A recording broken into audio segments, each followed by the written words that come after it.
Hey everybody, in this video we are doing example 2 in lesson 1 in the units in the limits unit. Lesson 1 is piecewise functions. Example 2, we are graphing the piecewise function on the screen right now. Most people should be pretty decent at graphing these because you should be quite comfortable and familiar with the parent functions. So here in the blue marked function, I have a parabola. This parabola was not shifted neither left nor right, and the normal parabola pattern is going to go over 1 up 1, over 1 up 3, over 1 up 5, yada yada. However, this guy has a 1/2 in front. That means it has a vertical compression of 1/2. So that means instead of going over 1 up 1, I'm going to go over 1 and up 1/2 because I'm vertically compressing. Then I'm going to go over 1 and up 1.5 instead of 3, because that's half of 3. However, more to think about. I'm only graphing this piece of this piecewise function. I'm only graphing this when x is less than or equal to 0. So you're only graphing it in the region over here, okay? This is the only territory we care about graphing this piece of the piecewise function in, okay? Excuse me, thing, erase. So, there we go. Anyway, so I'm going to go ahead and continue plotting those points. From here, over 1, next would be 5. Half of 5 is 2.5. So this parabola, I'm only seeing this piece right there. All right, and just again to exaggerate, we got that point over there, over here, and over there, just to see them a little bit better, and we are done-zaroni with that. Next, the next one is going to be between 0 and 4 for our x value. So you're only going to be graphing this next piece on this interval between 0 and 4 in the x values, and that equation is the square root function. And there's no stretches, compressions, or anything. We can start with an open circle here at the origin. And it's just going to follow its classic pattern, over 1 up 1 and over 1 up 3. It's the top half of a sideways parabola. This should be open. If I kept going, up 1 over 5, up 1 over 7, up 1 over 9. We should all be definitely capable of doing that without thinking too hard. There you go. Next, I have in green, actually this is a linear equation, 1/4 x plus 0. If you really think about it, your y-intercept is 0 and my slope is up 1 over 4. Now, what advice, big time advice for this linear, okay? Linear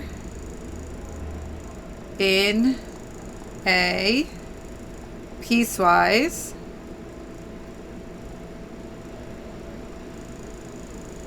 advice. Trust me.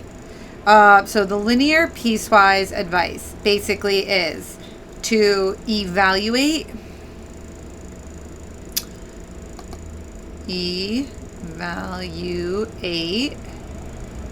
at the first and or last x values.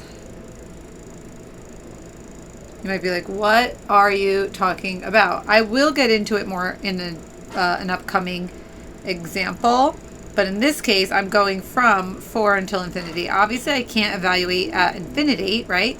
But I could evaluate at 4. Instead of trying to graph this like y equals mx plus b and actually sit there and try to figure out your y-intercept, which could be quite ridiculous at times, just plug in the point where we're starting, because any 2 points determine a line. We could just connect any 2 points. So plugging in 4, you'll get 4 over 4, which is 1. So the ordered pair is 4 comma 1 over 4 up 1, and that one was closed, so it's going to be colored in. And then the slope was up 1 over 4. So up 1 over 3, 4, something like that. And that linear equation is just going to go off in that direction forever and ever. Best I can really fit over here, right? So there we go. That's our graph. Now let's evaluate, oh, and I didn't highlight the region from 4 to infinity. So it's like that, right? Okay, so f of 0. Well, which function is defined at 0? That would be my blue function, the parabola. That's 0 is defined there. Granted, you would get lucky if you plug 0 into any of these. I feel like that was poorly written, but you know, is what it is. But if you show your work, 1/2 0 squared. So f of 0 equals 0. Done. The next one, plugging in 4. Well, I'm going to be plugging in 4 into the green equation. And right there, if I plug in 4, is that what I want? Oh yeah, and that's what I did already, is it not? 4, yeah, we already did that. So 4 over 4, which is 1. So I'm just going to rewrite f of 4 is 1. And then f of 1, where am I going? We're plugging it in where 1 is defined, which is in the pink. So if I'm plugging it into that equation, f of 1, that would be the square root of 1, and that is 1.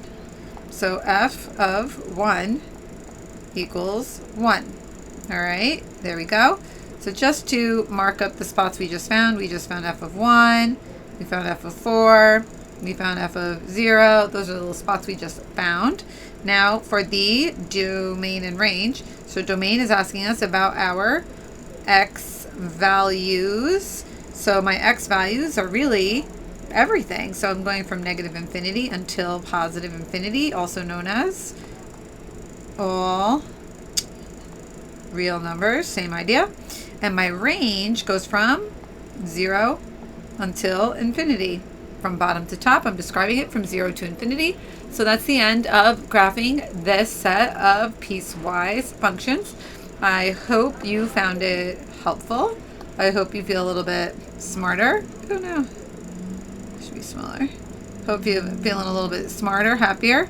So if you're, where's my images? If you're feeling happy and you love it, thumbs it up. Not so much, be angry, thumbs down. But I hope you're feeling good, so thumbs up. And questions, comments, concerns, feedback, and requests can go in the comment section down below. This is the beginning of a limit series, so anybody who is trying to really get a good grip on limits, you should follow along for the journey. And check the playlist, check the description box, as I will be adding more videos there. That's it for now. Adios.